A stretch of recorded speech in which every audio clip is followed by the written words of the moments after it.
Amém. Começando mais um tempo novo. A Sandra já está aí, já pegou o livro dela, graças a Deus, né, Sandra? Amém. Só deixa eu verificar.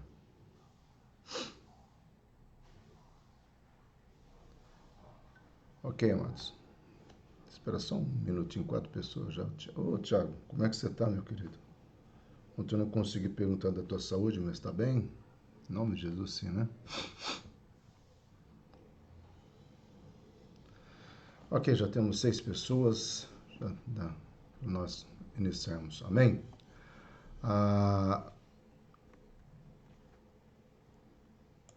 Hoje nós estudamos o versículo 3, né, do Salmo 23, que é um salmo realmente que nós temos aprendido um pouco mais, e é um salmo que, como nós dissemos no primeiro dia, nós estamos indo versículo por versículo justamente por causa do conteúdo desse salmo, que muitas vezes a gente não percebe, mas é tremendo, né? E assim espero que esteja acontecendo aqui, né? Ok? Tá só esperando a confirmação no meu Facebook aqui, mas já está aí, já então. Vamos orar? Pai querido, mais uma vez nós queremos colocar diante de Ti, pedindo sabedoria, graça para tudo aquilo que nós vamos estudar nessa manhã, Senhor. Que realmente a Tua palavra seja bendita nas nossas vidas, em nome do Senhor Jesus Cristo.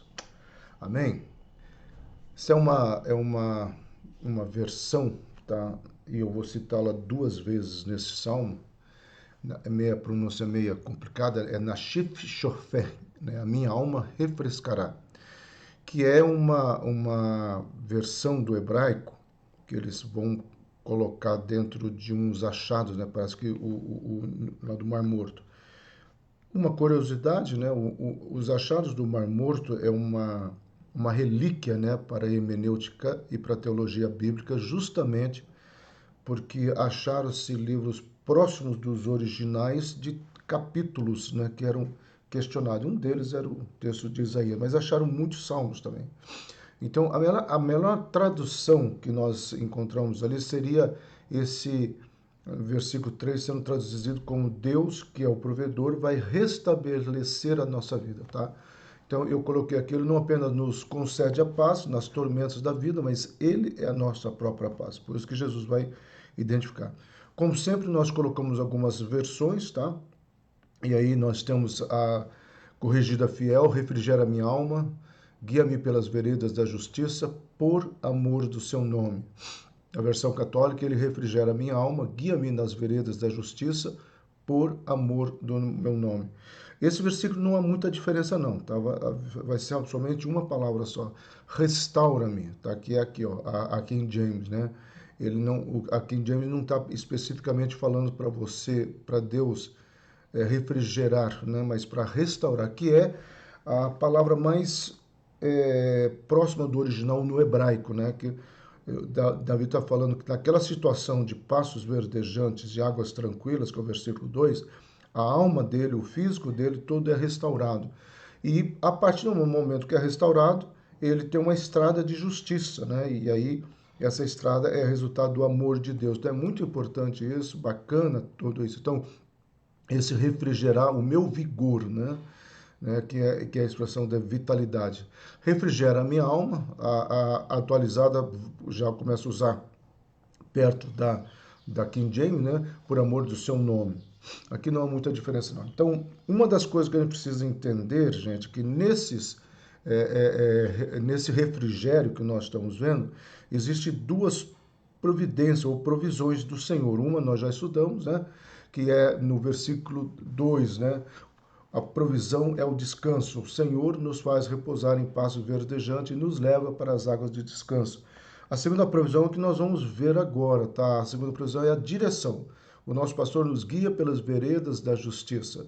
Se fôssemos abandonados à nossa própria sorte, estaremos pelos atalhos perigosos e escorregadios do engano. E aqui esse versículo, gente, é uma questão muito sábia, principalmente para os dias atuais, onde muitas pessoas vão atrás de profecia, né, de revelação. Ah, a Karina tá aí, tá nublado lá, né? Por isso que ela não foi para a praia hoje, ela e o Adriano e o novo surfista. Tiago respondendo, amém. Tiago, fico feliz em saber isso aí, tá bom? Que Deus continue te abençoando. Então, essas duas provisões que nós já vimos, ela é muito forte dentro desse contexto do Salmo.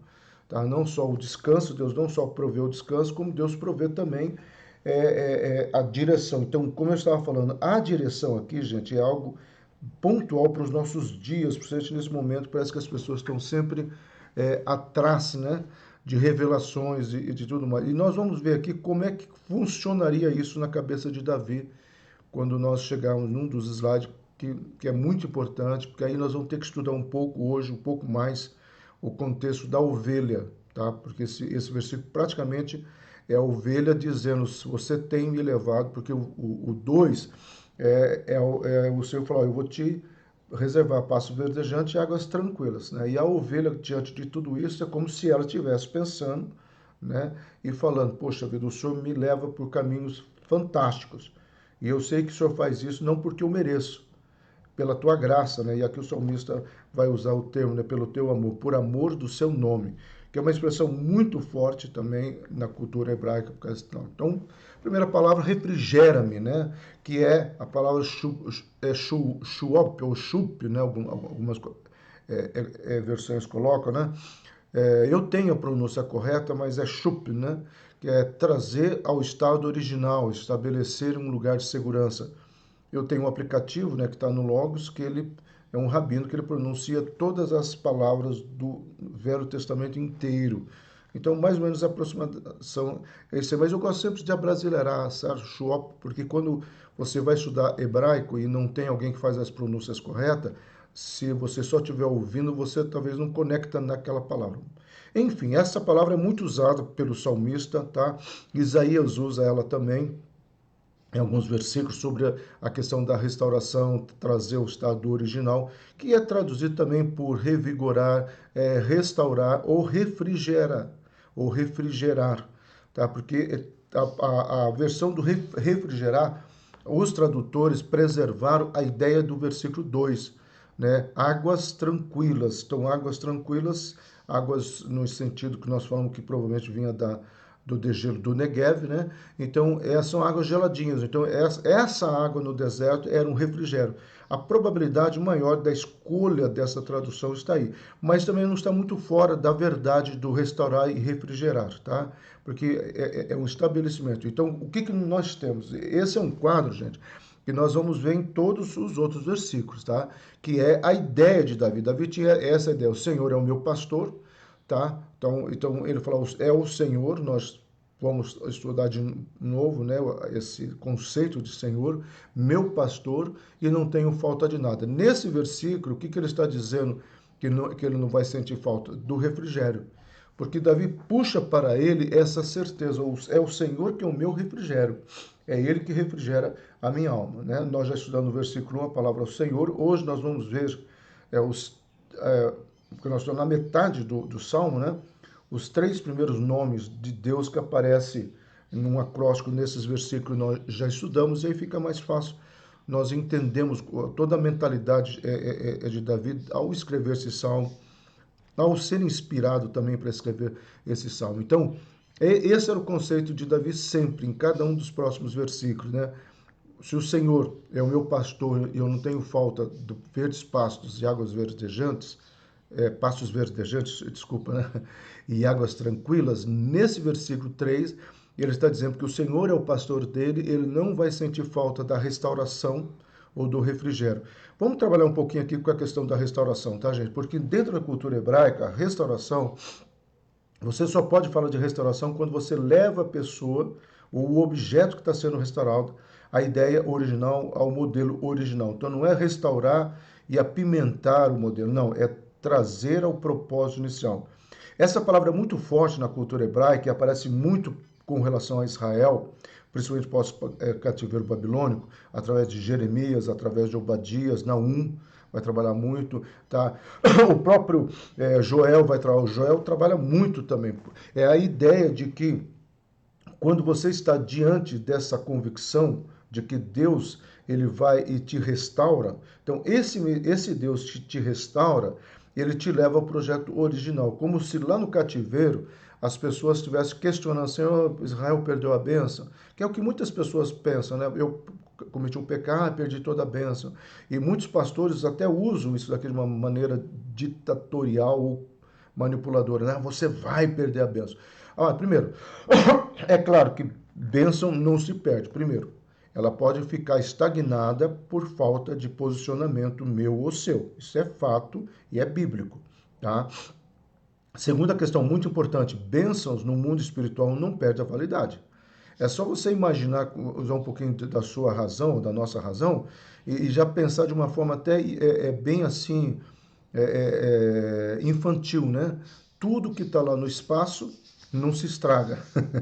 Já viu os cosmonautas falando de que deixaram coisas para trás, quando chega lá está no mesmo estado? Nesse sentido, parece que se você pegar essa ideia, tá, e trazer para o mundo espiritual, é mais ou menos isso que é o mundo espiritual. As coisas não se perdem no mundo espiritual, mas o mundo espiritual tem leis.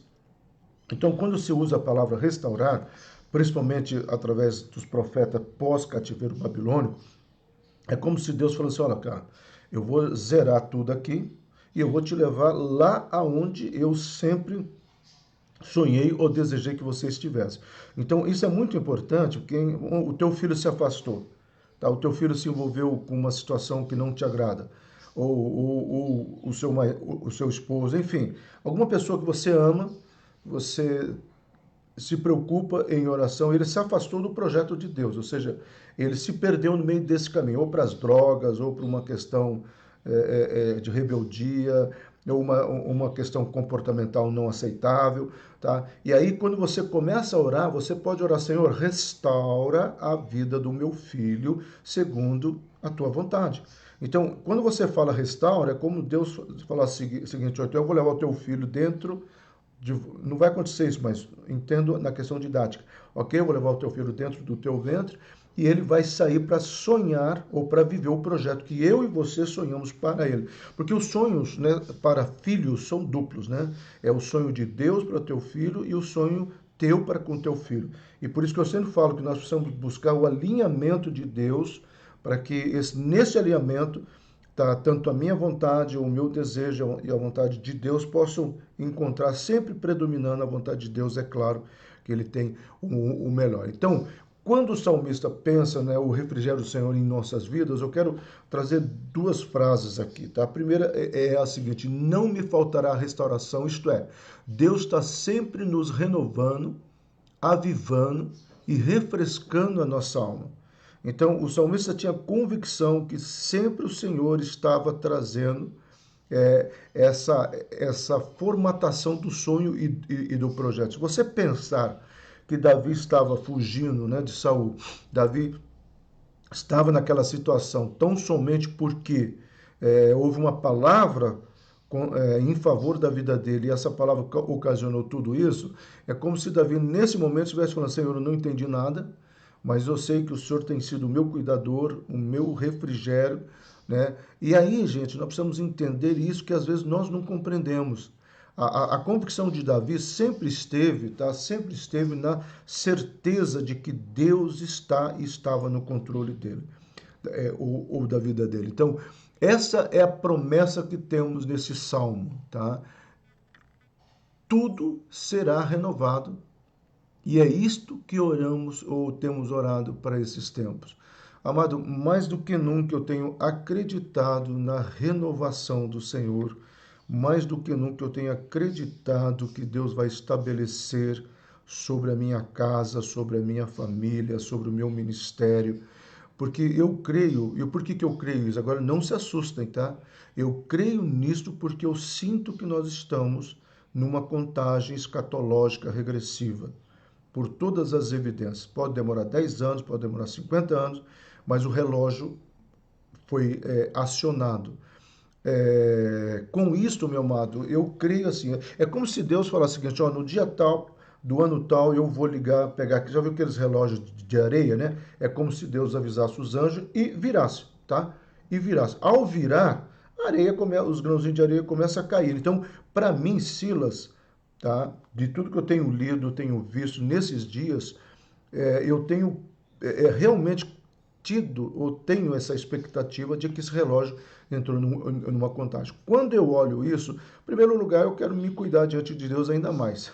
Tá? Segundo, uma coisa muito séria que eu e você precisamos fazer, tá? Nós precisamos crer nas promessas dos últimos dias. Porque o Senhor fala muito sobre isso, sobre a restauração e restituição. Então, é como se o Davi já estivesse, de uma certa forma, trabalhando isso. E aqui, gente, ele vai usar uma expressão muito forte no hebraico, porque a palavra nefesh, né, que é traduzido como alma, e na cultura hebraica, muitas versões confundem coração, sentimento e alma, e nós precisamos entender que Deus sempre viu o homem numa visão tricotômica. Tá? Eu sei que existem os dicotomistas que pensam desse jeito, mas quando você olha para a palavra de Deus, Deus sempre viu o homem como corpo, alma e espírito. Tá? Essa alma, gente, que é a base do sentimento, muitas vezes, em algumas versões, aparece o termo coração. Mas não é no sentido de engano do autor ou da revelação de Deus. É muito mais por ser a identidade dos sentimentos. Tanto é que essa palavra, meus sentimentos, minha identidade, uma das traduções para Nefesh é identidade. Os nossos sentimentos, a nossa maneira de ser, às vezes nos qualifica. Um exemplo, tá? Eu tenho um sentimento, ou a pessoa tem um sentimento de muita falta de paciência, então ele é meio agitado e até nervosinho. Muitas pessoas, quando vão falar sobre esse cidadão, não falam assim, como é que é o fulano? O fulano é nervosinho. Significa que ele vai, que o cara viu o estado de nervosismo dele se manifestando no sentido visual? Não. Ele sentiu pelas atitudes. Então nós precisamos entender, quando a palavra de Deus fala que a nossa alma, é como se a palavra de Deus estivesse falando assim, ó, o que está no teu coração, por isso que fala, procede, né? A boca fala o que está dentro do coração, que é já na questão do grego, né? Mas é a mesma coisa da alma, do sentimento. Então, Davi está falando o seguinte, olha, diante de todas essas situações, é como se ele falasse, o meu sentimento, a minha identidade, o meu fôlego de vida, ele é restaurado. O Senhor leva de volta a esse projeto que o Senhor tem para a minha vida. Então, eu tentei fazer uma coisa didática aqui. Então, o Senhor já falou para nós que ele é o provedor, né? No versículo 1, você vai ter ele que vai te levar para verdes pastos, você vai ter ele que te leva para águas tranquilas, ele que é o refrigério, né, que nós estamos falando aqui agora, e da minha alma. Então, quando você trabalha o versículo 2, né, verdes pastos de águas tranquilas, você tem trabalhado aqui o físico e o sentimental. Mas aqui também, especificamente, o salmista vai falar, então deixa eu falar sobre esse sentimento. É como se no versículo 2 houvesse uma palavra de contra a ansiedade, contra a crise de pânico, contra medo, tá? E aí no versículo 3, você perguntasse assim para o médico, doutor, mas como é que eu vou fazer? Não se preocupa, isso aqui vai fazer por você, ou seja, aquele remédio. O que Davi está falando, gente, que o remédio dele, vamos usar um termo dentro da psiquiatria, né? O Prozac dele, tá? É o próprio agir de Deus. Porque há momentos, amado, que o nosso cognitivo, racional, né, cartesiano, como nós somos ocidentais, ponto 1, ponto 2, bem elaboradinho, não somos como os orientais, que é um pouco mais aberto para a questão esotérica, é muito difícil para nós, às vezes, entendermos, né? Olha, você precisa ser mais calmo, olha, você precisa ter paciência, olha, você precisa isso, tá? Então, quando você trabalha nesse aspecto, você está dizendo o seguinte, eu não consigo.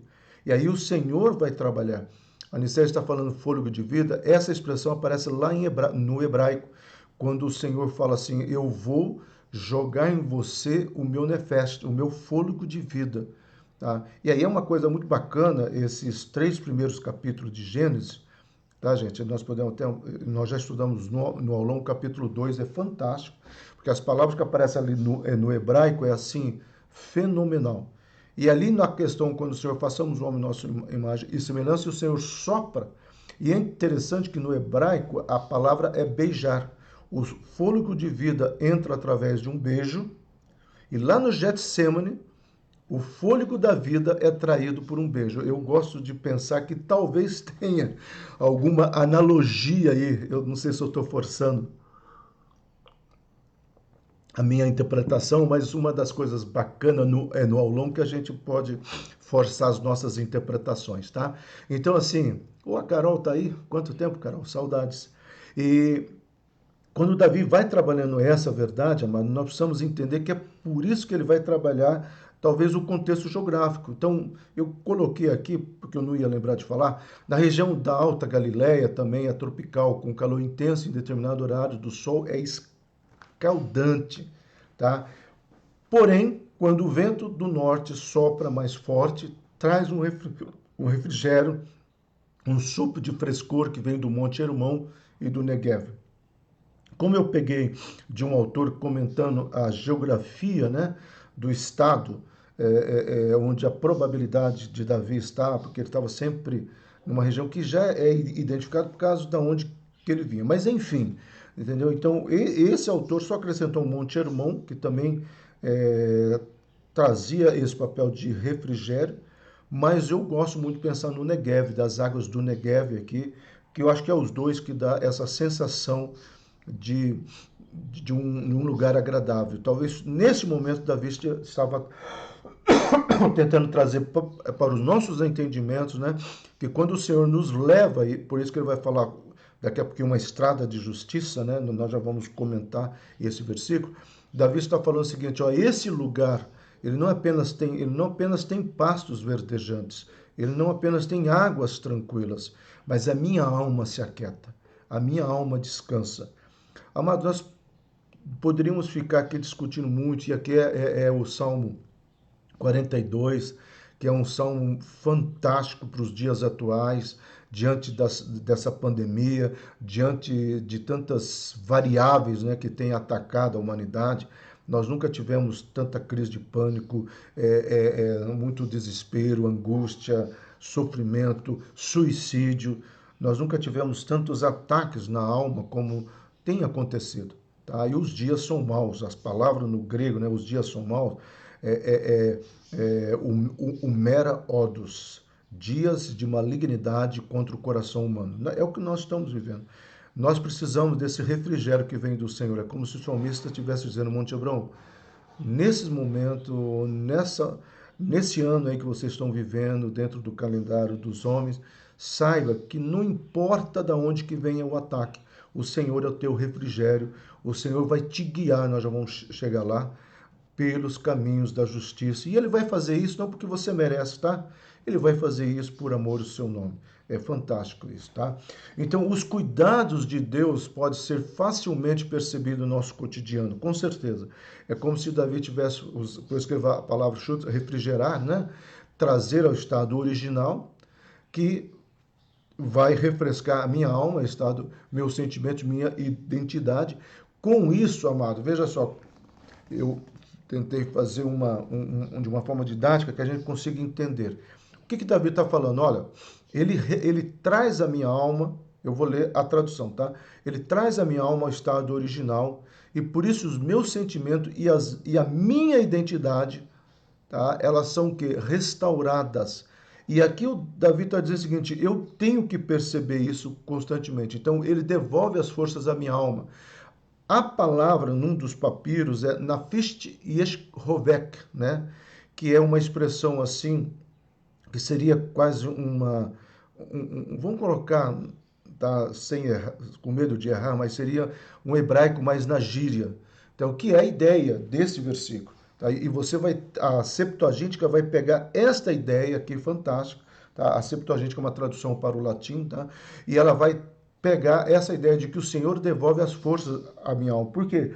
Porque Isaías vai falar muito isso, Jeremias vai falar isso, tá?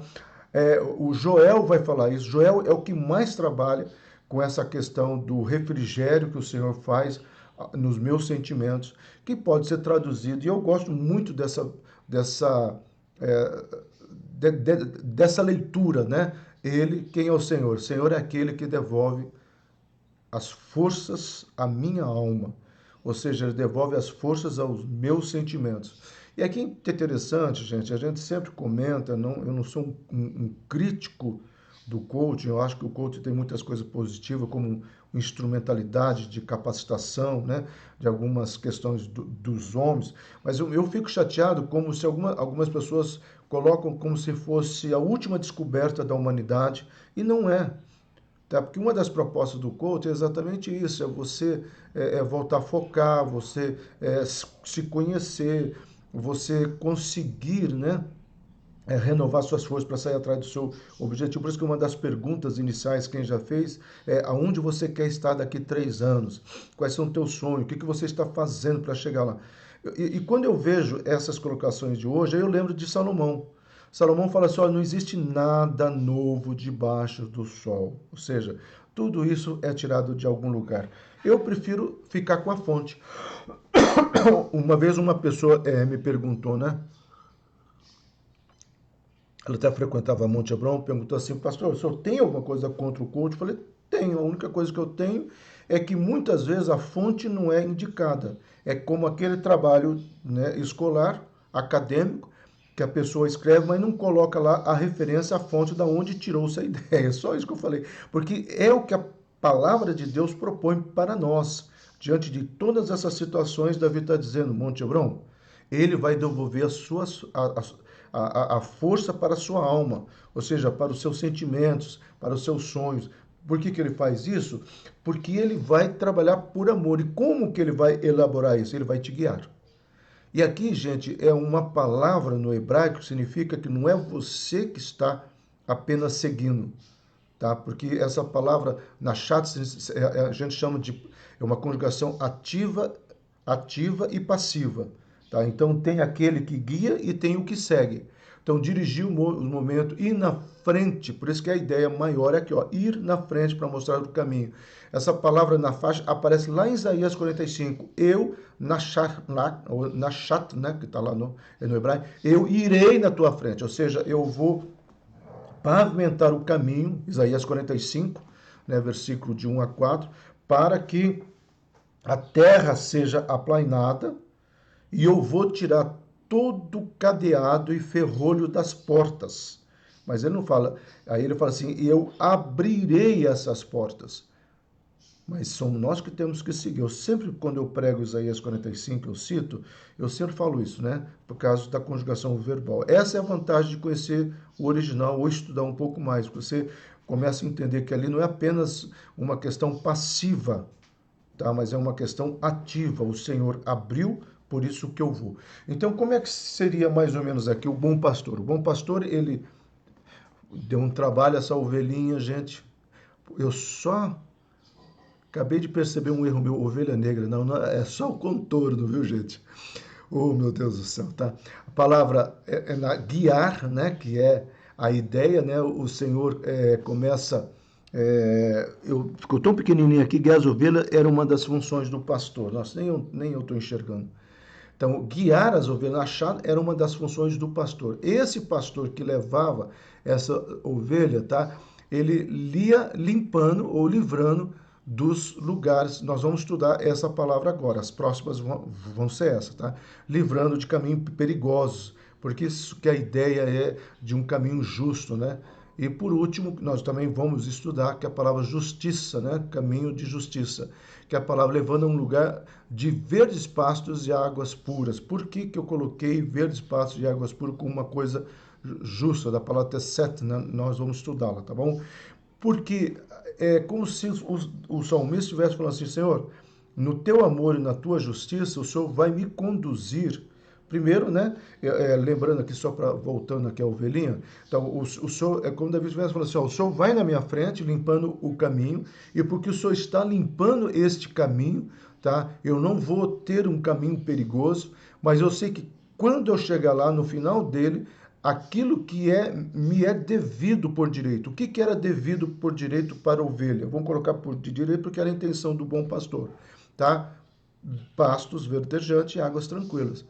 Amados, somente nessa ideia nós poderemos ficar talvez mais tempo, mas eu quero que você guarde a intenção do que Davi estava propondo para nós quando ele usa a palavra tesset que nós vamos estudar.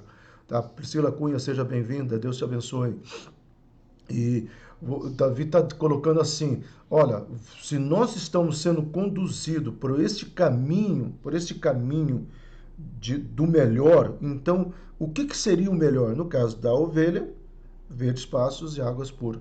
Contextualizando, tá? Nós falamos de verdes pastos, que é a questão física, que é a questão material, tá? E nós falamos também da questão de justiça, né? Que que nós encontramos nas águas puras. Então, o que o salmista está colocando para nós é isso, tá bom, amado?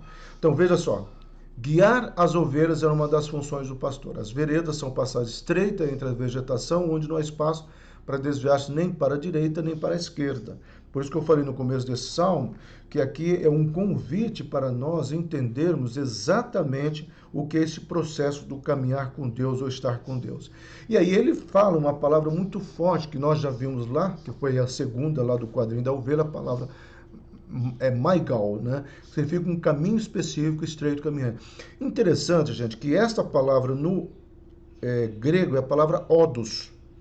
E a palavra odos significa um caminho que tem começo, meio e fim, mas que te leva a um lugar. Tá? E quando Jesus fala ego emi odos tu zoi, eu sou o caminho, né? O versículo inteiro é ego emi tu zoi aletheia, tá? Que significa eu sou o caminho, a verdade e a vida. Quando ele usa essa palavra, o caminho, é como se ele estivesse no hebraico usando essa mesma palavra aqui. Eu sou um caminho específico, eu sou um caminho estreito, eu sou um caminho reto, mas que tem um começo, um meio e um fim.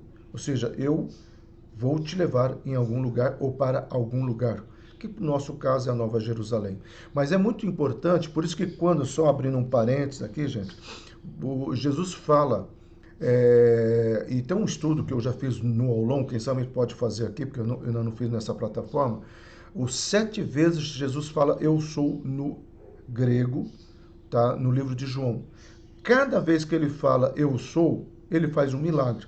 Então, aquele eu sou está ligado com o milagre. O primeiro eu sou, tá? Ele fala assim que eu sou o pão da vida. É a primeira vez que ele fala eu sou o pão da vida. Pega a palavra pão. E o último eu sou a videira verdadeira. Ora, pão e videira dá o quê? Dá ceia. Quando ele fala eu sou o pão verdadeiro, ele fala assim, eu sou o verdadeiro pão, eu sou o pão da vida, ele faz o primeiro milagre. Qual o primeiro milagre? Água transformada em vinho. De novo a figura da ceia. E você tem 7 vezes o eu sou, que dá uma das pontas das 7 hastes do calendário, ou do candelabro, entendeu? Da menorá. A menorá tem 7 pontos, porque quando as pessoas falam assim, ó, a menorá significa Jesus, todo mundo acha que é apenas por causa das lâmpadas, né, ou das velas, que significa luz. Não, a menorá significa Jesus por causa dos 7 eu sou que ele fala no Evangelho de João. E um deles, quando ele fala eu sou o caminho, que é a palavra ódio, que ele está dizendo isso daqui que Davi já estava falando lá atrás, mas em hebraica, claro, né?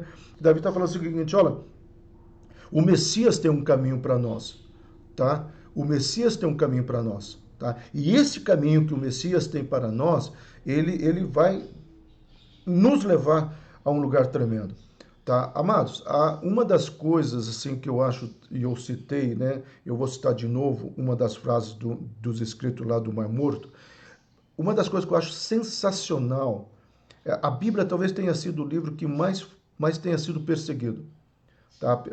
Foi queimada. O Voltaire fala assim que em 100 anos não haveria mais Bíblia, né?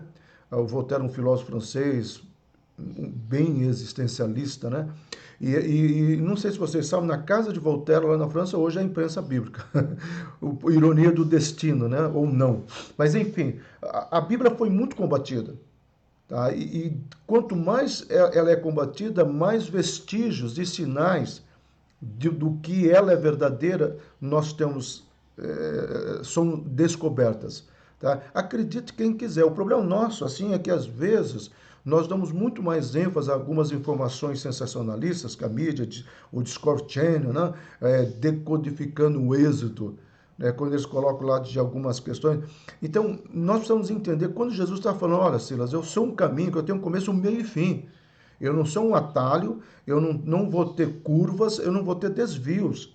Então você pode ir por esse caminho. Ah, mas Jesus tem coisas que eu não entendo. O meu professor de filosofia, de física quântica, Silas, vem por esse caminho que você vai entender. Tem muitas coisas, amado. Essa semana passada, eu estava estudando uma palavra no hebraico, que eu até, por ser uma palavra só, não daria para preparar uma mensagem. Mas eu falei, Deus, como o Senhor é tremendo. Olha só que isso daqui é o que nós estamos questionando hoje. Não sei se todo mundo sabe, quem já foi no aulão e já teve algumas oportunidades, eu sou fissurado em física quântica.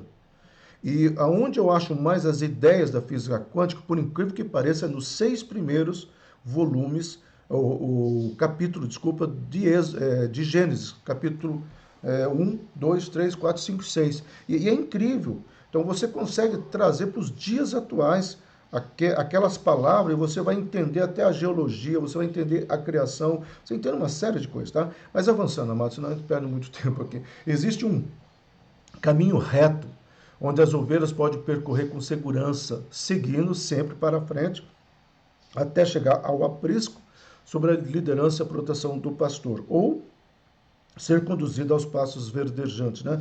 A aprisco, elas já estariam retornando aqui também sobre a liderança do pastor. Então, é mais ou menos assim, gente. Aqui eu não fiz ovelha negra, tá? Graças a Deus, eu já fiz uma ovelha um pouco sujinha.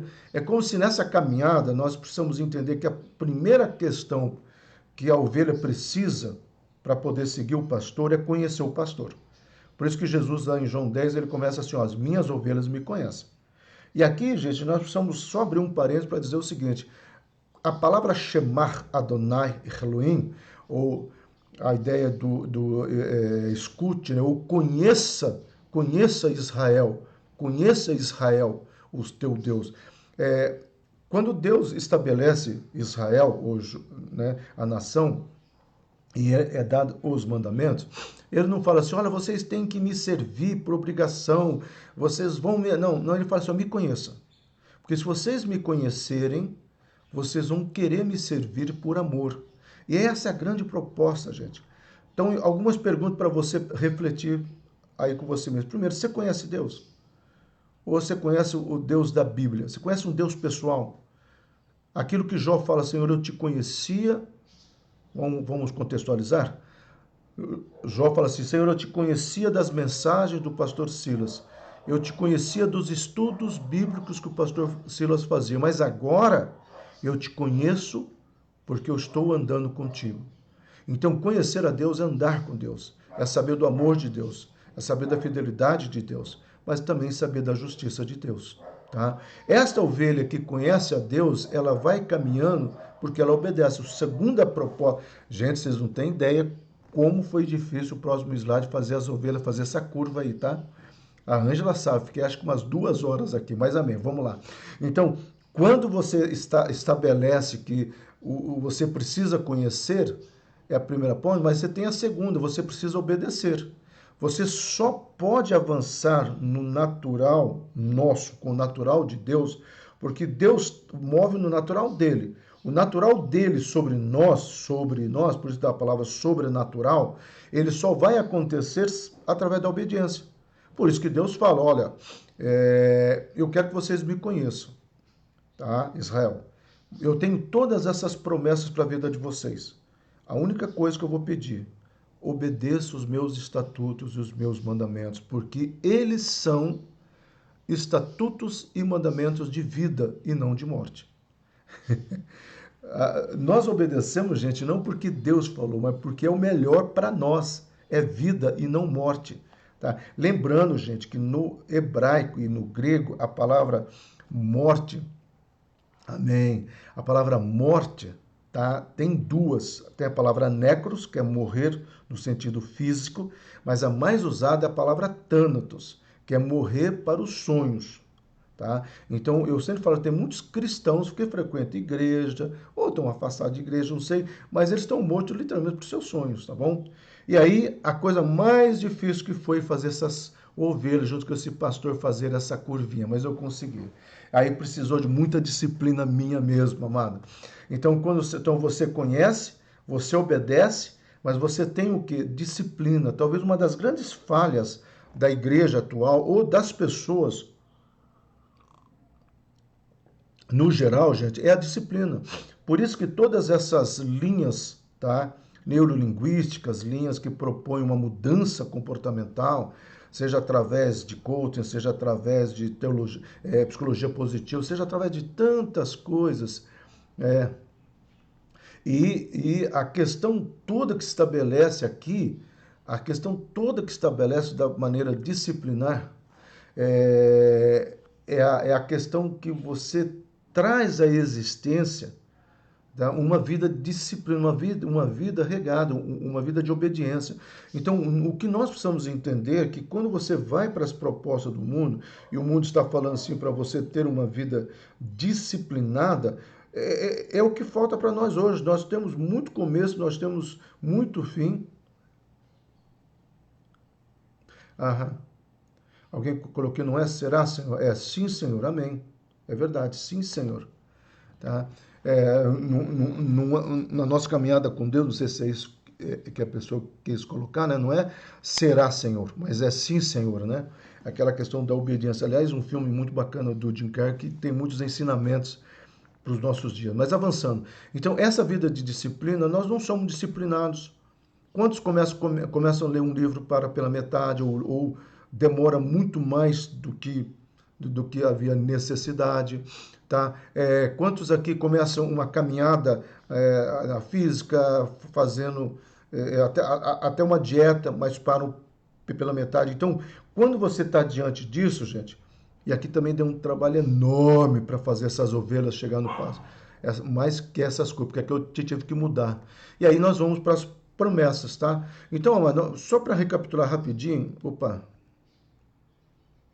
quando você vai, vamos trazer elas todas de volta aqui. Então, é muito importante que você entenda isso, tá? Você precisa conhecer a Deus, tá? Você precisa obedecer a Deus, tá? Você precisa ter uma vida de disciplina para depois você receber as promessas. Eu tentei fazer ali um passo verdejantes, tá? E as águas de novo, né? Essas são as promessas que Deus tem para minha vida. É esse avançar de Deus que nós somos chamados. Esse é o comando de Deus. E aí, amado, quando você fala desse comando, você fala dessa vida, o salmista fala assim, ó, são caminhos de justiça, a palavra tesset, que é o que é correto. E aqui é muito importante, essa palavra tesset, né, que no grego vai ter a mesma ideia, que é aquilo que compõe os valores do reino de Deus. Então, o que o salmista está falando? Ora, Silas, Deus tem um caminho que é composto pelos valores do reino de Deus. Amados, só aqui já tinha que parar tudo. Porque às vezes nós tentamos colocar nesse caminho os nossos valores, os nossos achismos e aquilo que nós lemos no Google. Gente, vocês não têm ideia do que às vezes é ensinado contra as verdades da palavra de Deus. E às vezes aquele pastor que está falando bacana, ou se diz pastor, ou talvez é uma interpretação não dos valores do reino de Deus. Então, quando a gente vai olhar para os valores do reino de Deus, a coisa é mais séria. A coisa é séria, porque aí, aonde estão os valores do reino de Deus? Se você quiser sintetizar os valores do reino de Deus, é o Sermão do Monte. O Sermão do Monte, gente, que foi a primeira mensagem de Jesus, não é apenas para ficar um conteúdo bonito, palavras bonitas, né? Também um lugar para ser visitado hoje, fazer um turismo. Não, o Sermão do Monte era mais ou menos a ideia que Paulo vai desenvolver nas cartas. O que é ser cristão? Quando Jesus diz, é chegado o reino dos céus, o que é esse reino dos céus? É claro, gente, eu sempre falo para as pessoas, você quer entender? Leia o Sermão do Monte, Mateus 5, 6, 7, 8. Leia o Sermão do Monte, até o 7, mas leia o Sermão do Monte e em seguida leia Romanos, Filipenses e Gálatas. E aí você vai ter uma ideia fantástica. Você pode acrescentar Colossenses aí, tá?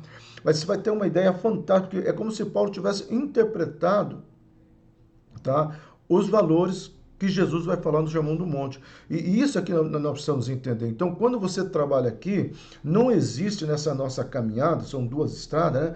Aquela coisa, se você abrir a Bíblia, né? E cai lá, essa aqui não, essa aqui sim. Não. O que nós precisamos entender, o que o salmista está propondo para nós, Não é um jogo de acerto, ou ir atrás do profeta que fala, mas é realmente saber o que estava sendo dito, né? Estão falando que é seríssimo aqui, vemos muitas vezes o equívoco e interpretações erradas. 3 semanas atrás eu discuti com um determinado pastor, aí eu até chamei um outro amigo meu que estuda hebraico também, porque ele estava defendendo uma situação e eu disse, não é isso que o texto está dizendo. E aí, porque eu falei, ó, se você continuar pregando assim, você vai cair no relativismo. O relativismo é a tentativa de justificar o pecado, inclusive através da Bíblia. Mas voltando aqui, tá? Nós não temos o sim e o não, mas nós temos o quê? A voz do bom pastor. Há um quadro que o professor da Mackenzie, Nicodemos, né? Ele é um crítico de algumas questões, principalmente do neopentecostalismo, mas ele está falando e ele fala assim, quando alguém na sua igreja chegar e falar assim, Deus, eu estou pedindo para Deus falar comigo, eu quero que Deus me mostre, você pega a Bíblia e dá para ele. Porque ele fala assim, ó, você chega para essa pessoa e fala, tá aqui, ó, tá aqui a Bíblia. Não precisa ir para o monte, não precisa, vai ler a Bíblia. O que nós precisamos entender é o seguinte, que a leitura da palavra de Deus vai trazer aquilo que Paulo fala. Eu oro para que vocês realmente sejam cheios, né, do conhecimento, ele usa a palavra sophos no grego, do entendimento, ele usa a palavra gnose, e do discernimento espiritual, ele usa a palavra epignose. Para mim, essas 3 pontos aqui é o que falta para nós nos dias de hoje. O sophos é você ler, então você lê a palavra. O gnose é você entender a palavra. E o epignose é você colocar em prática a palavra. Paulo está dizendo o seguinte, olha, por isso que ele vai usar uma palavra em Colossenses, a palavra paraketai, que vem de paralelepípedo, né, no nosso vocabulário, que seria pavimentação. Paulo está falando assim, ó, se você ler a palavra de Deus, tá? Se você procurar entender a palavra de Deus, a revelação do Espírito Santo, que é a epignose, tá? Vai te pavimentar a tua caminhada espiritual para que você não cometa erros. Deus não vai e Deus não nos deixa à mercê dos achismos. Nós só vamos cair nos achismos se nós não preservarmos no conhecimento da bondade e da misericórdia do Senhor, tá? Então, percebemos que a Bíblia nos guia pelas veredas da justiça. Deus é tão maravilhoso em buscar justiça em nós que Jesus vai nos dizer sobre aqueles que têm fome e sede de justiça. Felizes, tá? São os que têm fome e sede de justiça, porque eles serão fartos. Então, quando você fala, nesse caso dessa justiça aqui, é o amor de Deus, é a presença de Deus. Jesus está falando, se você realmente ter fome e sede dessa justiça, ela vai estar sobre você. Vamos colocar nas linguagens de hoje. Se você tiver fome e sede de fazer as coisas retas, as coisas certas, as coisas linkadas nos valores do reino de Deus, pode ter certeza que você vai conseguir, porque o Espírito Santo em você. Por isso, quando Jesus está subindo, ele fala, olha, gente, eu sei que não acabou a obra, por isso eu vou deixar o meu Espírito e ele vai guiar, olha só, ele vai guiar, vamos colocar na visão do Salmo 23, ele vai te guiar no caminho de justiça. Ele vai te guiar pelas veredas da justiça, por amor do meu nome. Por isso eu estarei convosco até a consumação do século. A Bíblia, ela não tem como separar. A Bíblia, ela é interligada em todos os detalhes, em todos os pormenores. Eu sempre falo assim, uma vez um aluno meu perguntou assim, pastor, eu dou aula desde 1986. A Carol não tinha nem nascido ainda, né? 1986, dá o quê? Mais de 30 anos que eu dou aula, tá, bíblica, de hebraico, de grego e tudo mais. E um aluno meu me perguntou assim, mas o senhor já deve saber tudo decor, né? Eu falei, não, pelo contrário. E a Ângela sabe disso. Cada vez que eu vou dar uma aula, mesmo que aquela matéria eu já tenha dado, eu sempre vou buscar coisa nova, porque a palavra de Deus se renova. Quer uma prova disso? A mensagem de domingo passado, aquele versículo, eu já tinha pregado, só que aí eu preguei, claro, de um outro contexto, você pode até juntar as duas palavras, em 2015, em agosto de 2015. Então, a mesma palavra que eu preguei em agosto de 2015, eu preguei, né, em 16 de outubro de 2020. E eu tive o cuidado de olhar, porque algumas mensagens eu tenho, tá? A Carol está dizendo que é de 94. Eu tive o cuidado de olhar, tá? Ao que eu preguei em 2015, tá? A ideia, os bastidores, o background da história não tem como mudar, né, gente? Não tem como dizer que Paulo não estava lá, que Paulo... Não, isso vai continuar sempre. Mas eu fico encantado como que Deus renova. Então, o que eu preguei em 2015, a verdade bíblica, e aqui tem complemento, né? Não é uma nova interpretação, não nesse sentido, tá, gente? Isso aqui é muito importante, por amor do seu nome, gente, por amor do seu nome. Eu poderia ter pego a palavra amor, mas eu quis pegar a palavra nome.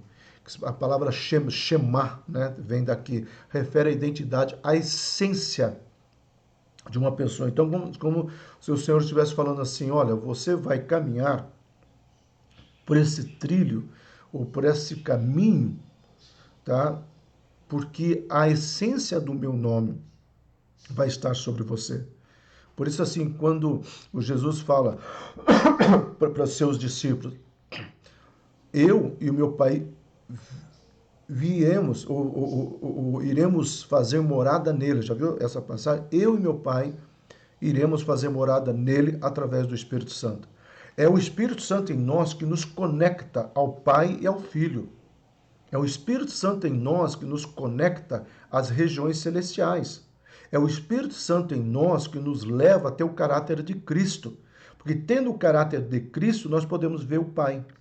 Então, e aí, nós precisamos entender que não é apenas lá na glória, é aqui. A gente começa a ver a manifestação de Deus nos dias atuais. Amado, eu tenho repetido isso, não quero entrar em detalhe, até fica meio chato, mas eu olhando algumas coisas que estão acontecendo, tá? Na questão financeira, na questão de aluguel de igreja, nas lutas, né? Quando eu olho para nossa história, cara, desculpa a expressão pelo cara aí, mas eu fico encantado com Deus. Às vezes eu tô orando ao meio-dia ali, eu fico orando, e às vezes quando eu tô ali orando e eu começo a olhar aquele local e eu começo a ver as coisas, né? Eu começo a pular. Eu começo a gritar. Numa época o Ramon ficou com a gente ali naquela salinha, de repente o Ramon corria lá para ver se eu tinha caído, se tinha acontecido alguma coisa. E eu pegava e falava, Ramon, dá glória a Deus comigo, e pulava no coração, dá glória a Deus, Ramon. Porque Deus é muito bom, amado. Eu sou um cara apaixonado pelo reino de Deus. Eu sou um cara amante do reino de Deus. Porque eu sei que, apesar dos meus erros, apesar das minhas dificuldades, eu não sou um cara perfeito, eu sou um cara que estou em obra. Mas eu amo a essência de Deus na minha vida. Então, avançando. Esse quadro eu mostrei, mas nós vamos mostrar agora dentro desse versículo. Então, para Davi, Deus era aquele que estaria refrigerando a alma dele.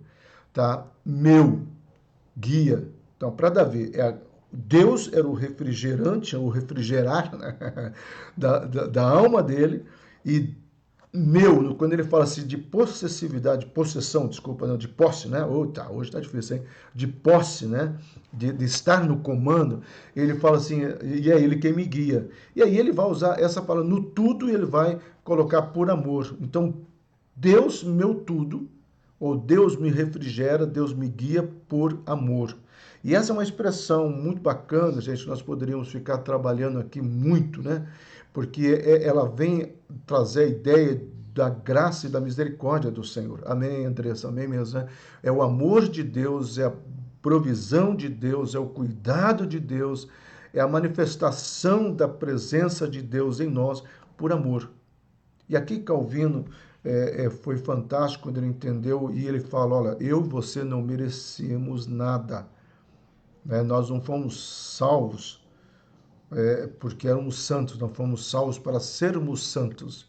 Nós não fomos salvos por causa da nossa obra, mas nós fomos salvos para fazer uma boa obra.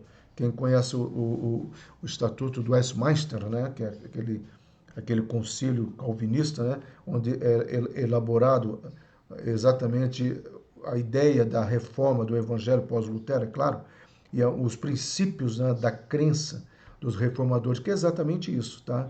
Eu não mereço nada, Deus é o meu tudo, porque Ele é o meu tudo, eu tenho o refrigério, eu tenho o guiar, e isso acontece por causa do amor. O amor de quem? O amor de Deus para a minha vida.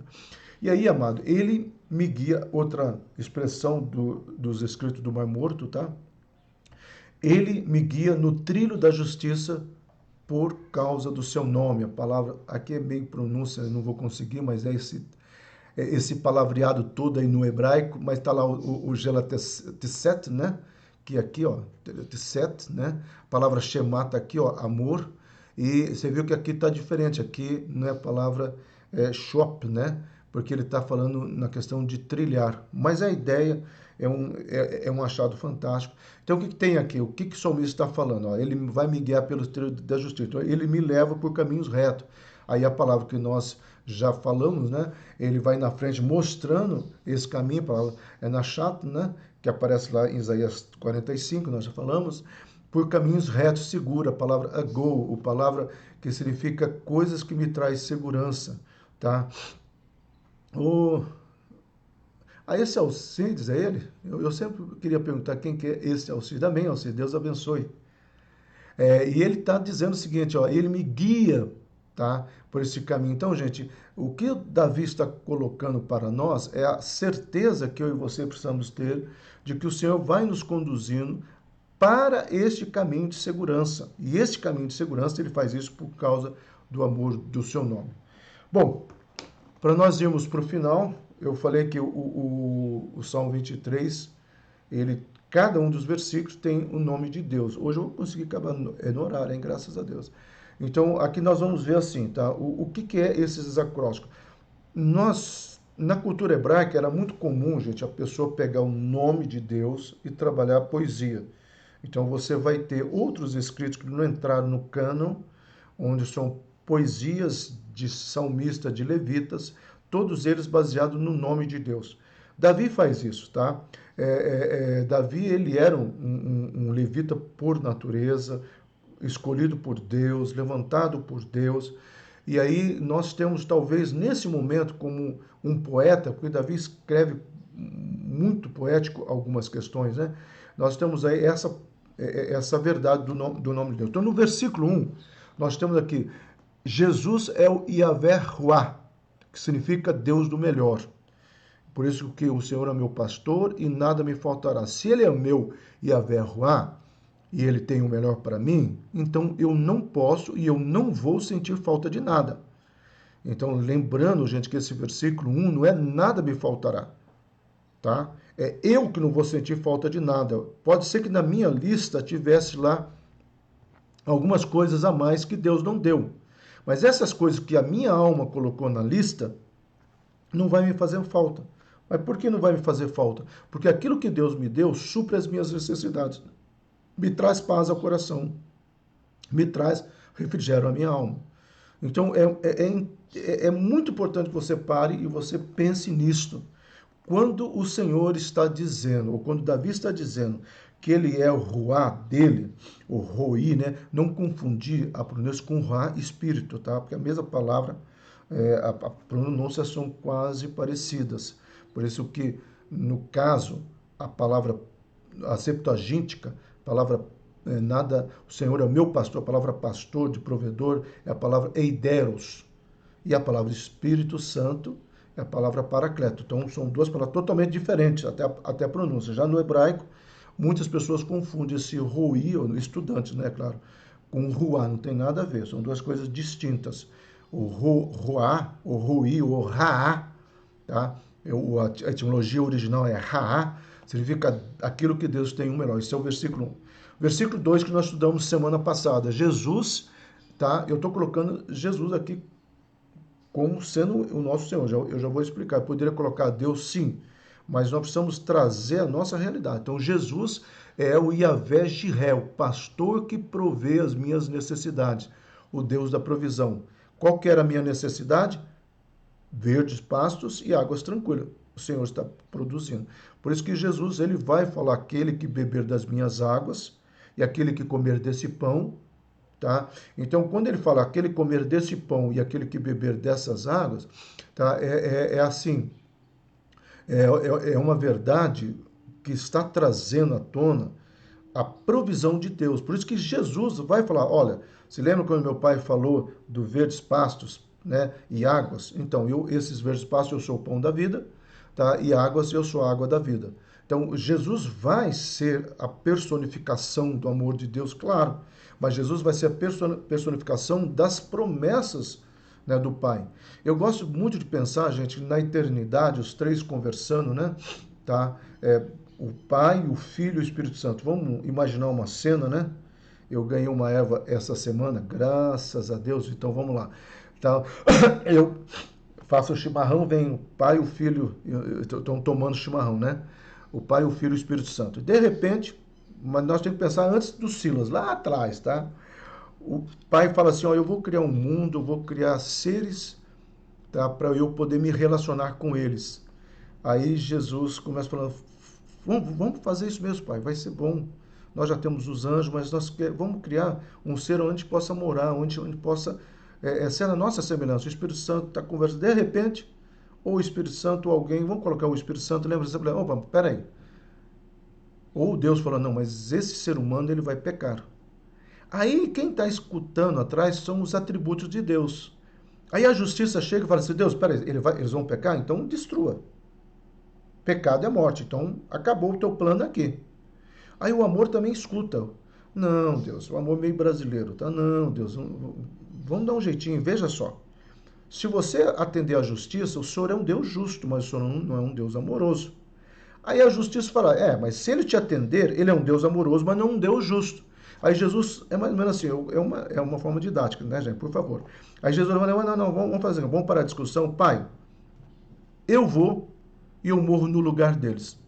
Justiça, você está satisfeita? Não, aí eu estou. Amor, você está satisfeito? Claro, não existe maior prova de amor do que essa. Então, Pai, vamos fazer, mesmo sabendo que haverá o pecado, mesmo sabendo que haverá queda, vamos fazer e eu estou pronto para morrer no lugar da Monte Hebron, cada um deles. Aí, de repente, Deus fala o seguinte, olha, mas eu vou colocar no coração deles o livre-arbítrio. Aí talvez todos os atributos de Deus olhassem, mas como assim? Sim, porque eu quero que eles me sirvam de todo o coração, de todo entendimento e de toda a sua alma. Eu não quero nenhum robô. Eu quero que eles me sirvam de todo o coração, de todo o entendimento. Por isso que não existe robô nem nas eleições brasileiras, nem no nosso caminhar com Deus. Nós não somos robôs. Nós precisamos usar de discernimento à luz da palavra de Deus. E por último, o que nós estudamos hoje, Jesus é Yahvé Shalom, o pastor que me faz descansar na jornada árdua da vida, o Deus da paz. Esse descansar, esse caminhar, tá? Nós precisamos entender, gente, aqui que vem uma dificuldade, tá ok? Quando eles fizeram a montagem da Bíblia, tá? Houve um concílio onde eles numeraram. Nós precisamos entender que esse salmo, ele era uma poesia, não tinha versículo 1, não existia versículo. Ele era uma poesia, tá? Então, como se fosse um texto grande. Ok? Por isso que às vezes você fala, não, mas parece que esse aqui pegou um pouco do 2. Sim, o nome de Deus está em toda essa poesia que nós dividimos. Por isso, na realidade, nós vamos ver que tem 7 nomes de Deus ao todo, porque tem esse primeiro aqui, o Deus do melhor, é a base do Salmo. Aí você vai ver azul, mas ele está dentro do 1, do 2, do 3, aí você vai ver que são 7. E são só 6 versículos. Por quê? Porque está em russo. Então, vamos ver o que nós estudamos até aqui para nós encerrarmos. Nós estudamos até aqui que Jesus é o nosso melhor, tá? É o meu pastor pessoal, é aquele que deu o melhor para a minha vida. Ele é o Deus da minha provisão e Ele é o Deus da minha paz. Jesus é o meu melhor, Jesus é a minha provisão e Jesus é a minha paz. Deixo-vos a minha paz vos dou, não como o mundo dá. Tá? A minha paz vos dou. O Deus da provisão, por um acaso vos faltou alguma coisa? É a palavra que ele diz para os seus discípulos. E o meu melhor, se vocês me conhecessem o que o meu Pai tem para com vocês, vocês estariam me seguindo. Em muitos momentos, junto aos discípulos, Jesus vai repetindo isso aqui. Amém, amado? Então, até aqui, versículo 3, continuando domingo que vem, versículo 4, avançando mais nesse salmo maravilhoso. Né? Quando eu me propus a primeira vez a estudar esse salmo, Eu, Silas, nunca imaginei que ia ter tantas informações e eu nunca imaginei que poderia ser feito do jeito que nós estamos fazendo, que é versículo por versículo, e ainda tirar uma infinidade de coisas aqui, tá? Amém a todos. A Vó Suzy, acho que vai, não sei se ela entrou, mas um grande abraço para a Suzy, saudades. Essa semana eu falei com ela, não consegui ir lá orar. Eu tenho ido cedo para a igreja, saí tarde, a Anja é testemunha, eu sei que não preciso disso, mas tem sido bênção todo esse tempo. Amados, talvez você não saiba, mas o Covid não foi vencido, tá? Então, todo cuidado, se você quer ir no culto hoje à noite, você é bem-vindo, vá de máscara, permaneça de máscara, todo cuidado nós estamos fazendo lá. Não está dizendo que a avó vai vir daqui, a avó Suzy, saudade da senhora, Deus abençoe. Eu não orei aí, mas eu orei lá na igreja pela senhora e pelos nossos pedidos. Nós oramos por algumas coisas a ler na casa da avó Suzy, eu vou sempre visitar. E saudade da Conceição também, os velhinhos da igreja, né? Se bem que eu já estou nessa fase, né? Entrando. Então, amados, nosso culto hoje à noite, que Deus nos abençoe, que Deus fale aos nossos corações. Amém? Que a cada dia o Senhor possa trazer esse salmo à existência em nome de Jesus. Abraço, Rosângela, abraço a todos, em nome de Jesus.